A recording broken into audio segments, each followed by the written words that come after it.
So next up, what I'm going to cover in this video is vocal processing and how I put vocals into my tracks. I use a thing called Serato Sample, which I found really useful.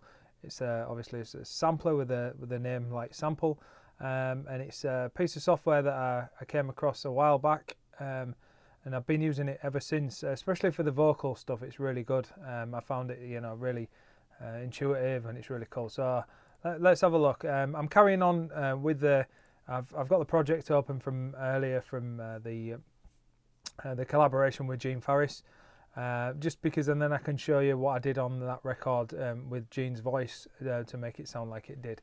So, but we're going to start off with. I'm just going to start off with showing you Serato Sample. If I start up a new software instrument and go to down here, go to Serato Sample, Stereo, Create. And the reason that I use this of the Logic one is the Logic one's fairly new and it does a lot of really cool features. So I sometimes get lost in that. So I try not to go too into all that, because that's a league in itself. Whereas this is quite simple, but I like this because of the way it's got that Serato's algorithm. It's got that engine of how it processes the audio, as if it was like Serato track, or any Serato users will know how tight that is, and it's really, really good, the warping and everything. So yeah, well, what happens is when you load it up, it comes with nothing, so you have to load in your audio sample, and this is great for just randomly finding things. So what I'll do is I'll take this WAV. The only one thing to mention is that if you are a Serato Sample user, or you're thinking about getting it after this video, just be mindful of where the folders are, especially parent folders, or the location of your audio, because where the WAV is, so wherever the sound source comes from, the sample or the WAV, it has to stay there, because if you open Logic again, it'll disappear, or if you open anything, it'll disappear. It doesn't contain it with its own folder, which is a bit pants, to be honest. It's a bit rubbish. So but what I do is I have a folder of just I call it random sounds to sample on my hard drive, and I just don't ever touch anything. So if I'm going to use anything in this, I'll throw it in there first and then drag it into here, and then I know that it's always going to be there when I open it, or if not, I definitely have it. So I'm just going to drag this one out of here, just because I can show you, because it's just an example, but I would normally drag it out of there. So you'll see what comes up now is the waveform, and if I scroll across here, it's like moving the record like it would be if you were using Serato Scratch or the software.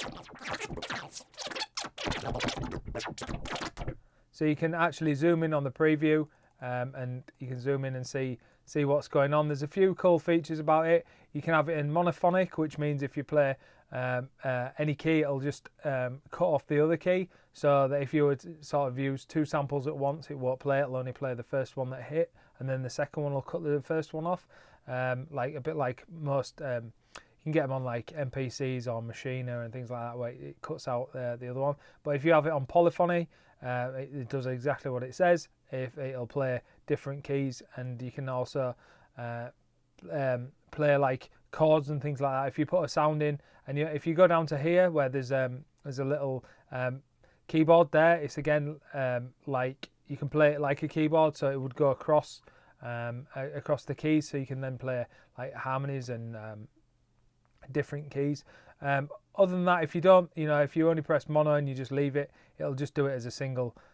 So now what I would do is I would go down to find samples. There's a section here with a drop down menu. You can set random, which I do often. So I'll rip some audio from something, like I might go do some field recording in the city centre when it was busy, or anything, in an airport, and you can get some really, really cool random. So like if I press set random, hit that, and then it just randomly goes across the waveform, and just finds little snippets, or you can do it so it can actually, like, you can set slicer or find samples and things like that, so it'll find the transient peaks and find the bits that are really hard hitting, the ones that have the most sort of attack and tone in them. So yeah, so that's one thing that I usually do, is just spread it across the keys so that it's like, let me just try and find this. Hit the flow. Hit the flow. Like this. Hit the flow. Hit the flow. I just put the low latency mode on just because the project's really big, where it's unhidden underneath, so there's a bit of latency on the keys. But yeah, the really cool thing I like about this is if I just put a kick drum in, it'll automatically, the tempo, it'll sync with, like, there's a button here, which is a sync button, which is really cool for, like, if you've got an acapella or something and you just want to get it really tight. And this is my go-to for if I was going to put a vocal in on top, or I was going to do some jamming and see if I could get it to, you know, go on top. So if I play this over the kick, you'll see. Hit the flow. Hit the flow. Hit the flow. Really tight. It's really tight, and you can also you've got pitch, so you can pitch it up and down. So that's in F minor. So if I wanted to say go down to like D minor and make it really low, and then it'll still it'll keep that pitch, but also keep the timing. Hit the flow. Hit the flow. Hit the flow. Like that. So there we go. So yeah, so it's really handy because especially if you don't know what a key a track is, or an acapella or anything, this kind of works it out for you as well, which really, you know, it makes it a lot easier. Let's see what other bits of audio it's collected from this track. Steelers on the flow. Flow. Size girl. Hit the size. See flow on the flow. Size girl. So what you can do is also you can move, you can zoom in on the waveform, and you can move the start point. So I could put that on there where it says girl. Girl, you got me mesmerized. So like I could just then play that together like this and go. Girl, you got me mesmerized. Girl, you got me mesmerized. Girl, you got me mesmerized every time I see you at the show. So it's really cool because you can move your points. And what I sometimes do is I'll have that, you could see that was slightly off, and you could hear it was slightly off. So I'll just zoom in and move that even more. And whatever note you press, it goes to that point. And you can see down here. So if I was, say I really wanted to use that this here, the girl. I could then press the little keyboard there, and it would go across all of the pitch of the notes. So now if I was to go up like this, it would be girl. So a pitched effect across the sampler, but I don't want that for now. I'm just going to turn that off. But then you've also got down here, you've got a filter.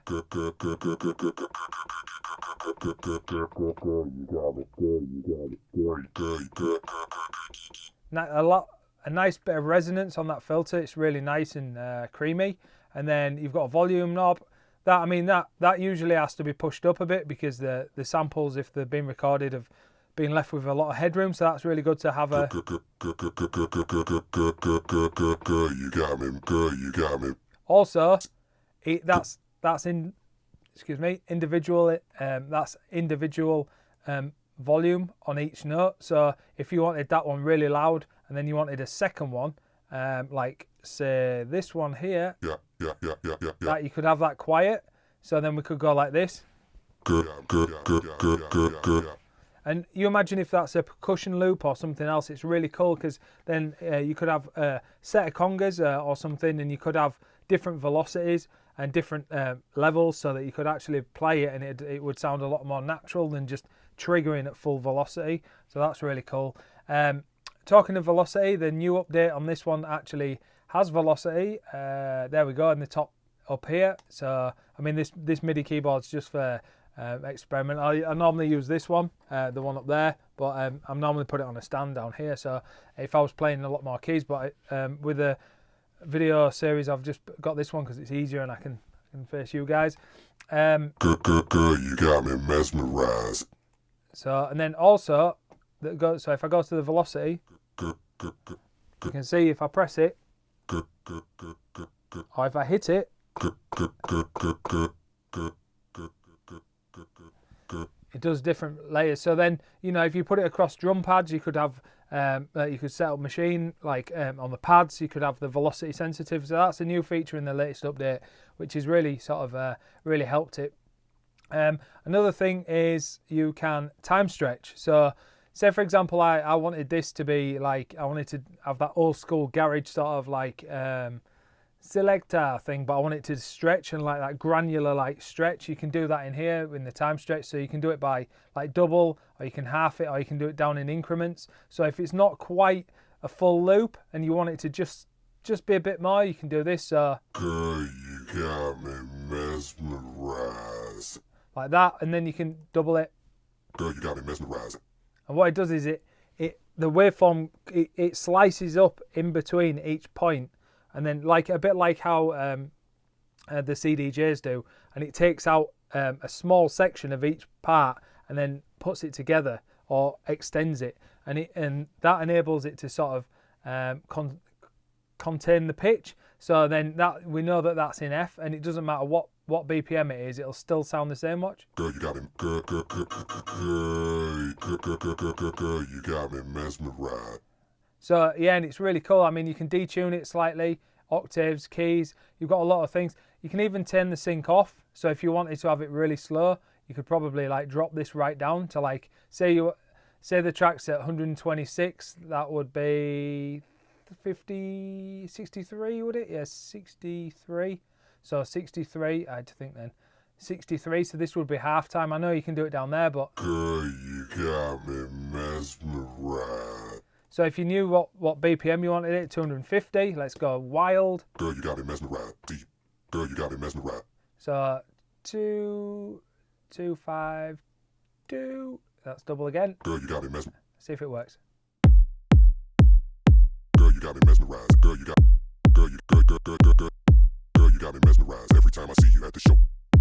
Yeah, it's really tight, and this is why I prefer it over the Logic one.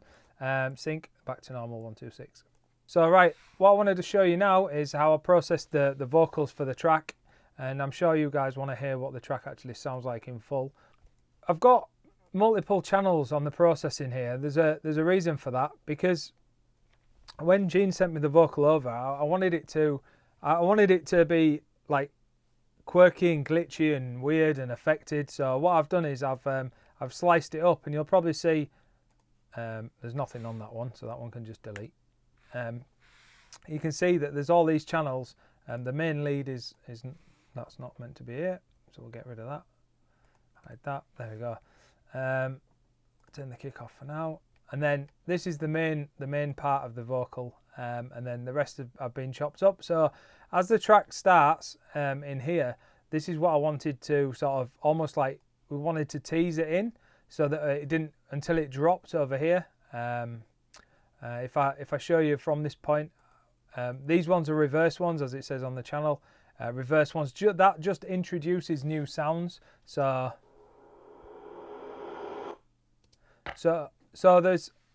there's a way I did that. I'll show you when I create effects, but there's a way I did that, and that's part of a vocal just reversed.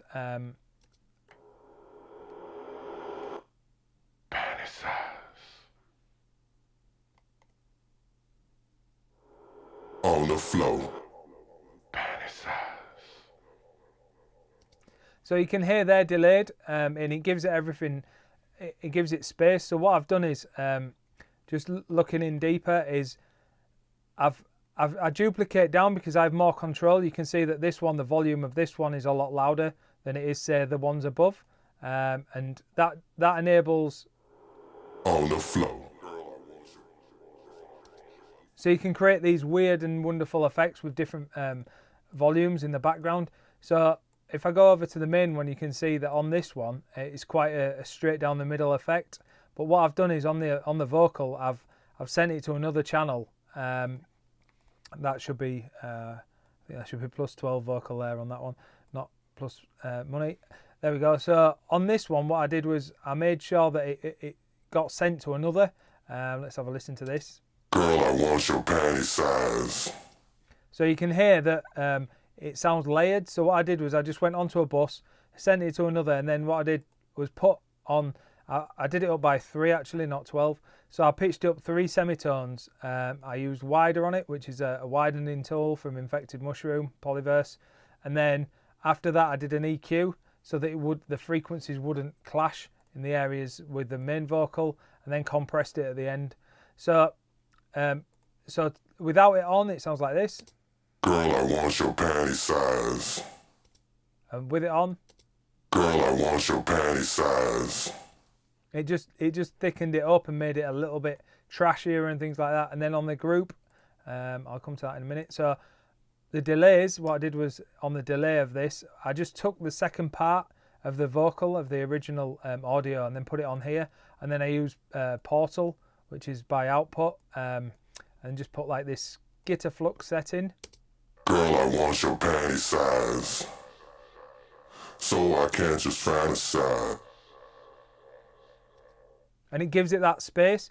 So when there's a gap, I wanted it to tail off. And I do this rather than sending it, because I have more control of the volume and everything else. And the EQ, as you can see on the EQ, I've just taken out the lows and just had it in that area to ping pong delay at either side.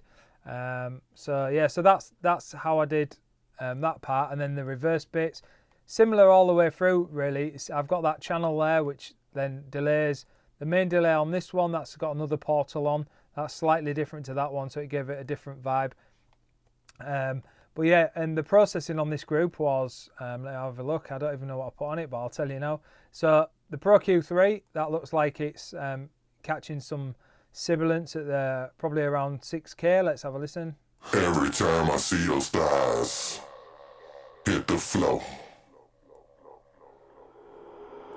tell me what's your panty size. Yeah, there'll be somewhere in this vocal where there's like quite a bit of sibilance. I don't know if it's flow. It might be in one of these parts, but there was a point where it really affected. So I just took out quite a lot of that, and I put it on a dynamic by moving that out a circle just to bring it down. So that's the first in the chain, which was again just taking anything of 22 below. I don't know why 22, but and it's quite a steep cut, so you've just got to be careful of like phasing if you're going to do steep cuts like that. Shadow Hills, which is a UAD plugin. This is just to give it some steel. This is like what I was saying earlier about the having analog emulated stuff. It just gives it that character, and that's the reason it's in here. If I turn all these off and now just play this bit, I'll just put it to there. Every time I see those thighs, every time I see those thighs, every time I see those thighs, every time I see those thighs, every time I see those thighs, every time I see those thighs. I don't know if you can hear that, but it gives it a lot more depth with the Shadow Hills compressor on it. It just gives it that like a bit more perceived loudness as well because of the character. So, and then after that I put Limitless on because this is my master group. I put a multi-band limiter on. This is a good one that I use quite a lot on a smooth setting. Ceiling maybe down a little bit, that shouldn't be there, but yeah, I use this and you'll see the frequencies it's just going to affect. Every time I see those thighs, girl, I want your panty size. So what it does is it's just compressing those areas. Then after is another DMG plugin called Essence, which is great. This is a de-esser. Girl, I want your panty size. You can see there's quite a lot of reduction between 0 and 6. That's around the 4-5K frequency, and that just takes away all the S's. And then again, soothe again. It seems extreme, but it needed it. Girl, I want your panty size. That's just to sort of level it out a little bit more. And then I've got another Shadow Hills. Don't know why. Girl, I want your panty size. It must sounded better, or I must have forgot that I've got two. I don't know. Sometimes, you know, if it sounds good, it is good, and that's what it is. There's no rules, you know, unless the rules are going to make it sound better. So, right. Girl, I want your panty size. This is just clipping the very top end with 4 oversampling. Not really doing much. It's just making sure that there's no unwanted resonant peaks that might just be up there. If there are, they're getting sliced off, they're getting clipped. So yeah, so if I play this in the track now, you'll see how it sits all in the mix. If I just unhide it all. On the floor, girl, I want your. On the floor, girl, I want your.